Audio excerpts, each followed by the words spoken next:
Laissons de côté ce triste tableau de l'histoire du monde qui s'étend depuis la chute jusqu'à la restauration de toutes choses pour nous pencher sur cette mise en orbite des siècles à venir, où toute la plénitude de Dieu contenue en Christ pourra se manifester et se découvrir progressivement.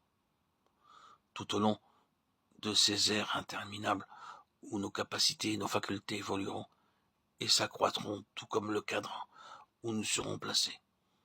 Voilà la véritable signification de la croissance spirituelle.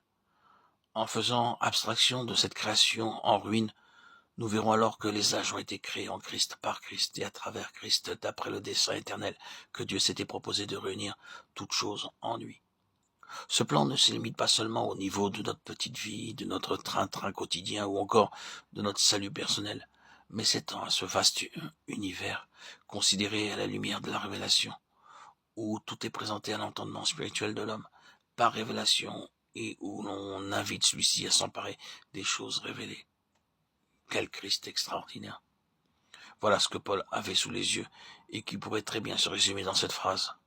À cause de l'excellence, cette connaissance qui excelle, cette excellence, l'excellence de la connaissance de Christ Jésus, mon Seigneur. Paul est déjà un vieillard quand il écrit que je le connaisse lui. Christ n'est plus prisonnier du temps, et du point de vue de Christ, le temps ne s'insère dans l'éternité que par la nécessité de la rédemption en vue de rétablir le dessein éternel de Dieu. Christ dépasse infiniment ce que vous et moi pouvons imaginer. Voilà le message percutant que Paul nous adresse.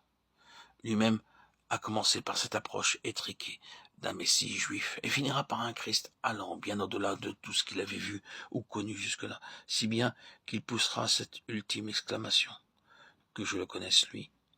Et l'éternité ne suffira pas pour cela. Quel Christ fabuleux! C'est Christ qui nous élèvera et qui nous affranchira. Toutefois, ce n'est pas en nous faisant la courte échelle qu'il le réalisera, mais en se révélant à nos cœurs. Comment Paul est-il parvenu à abandonner les vues étroites qu'il avait adoptées sur la personne du Messie? Eh bien, par une révélation de Jésus-Christ, et au fur et à mesure que sa révélation grandissait, l'apôtre était petit à petit libéré de ses chaînes. Nous n'avons besoin que d'une seule chose, connaître le Seigneur Jésus. Alors, toutes les futilités de ce monde disparaîtront quand nous le verrons, lui. Il en va de même pour tout ce qui est terrestre et passager.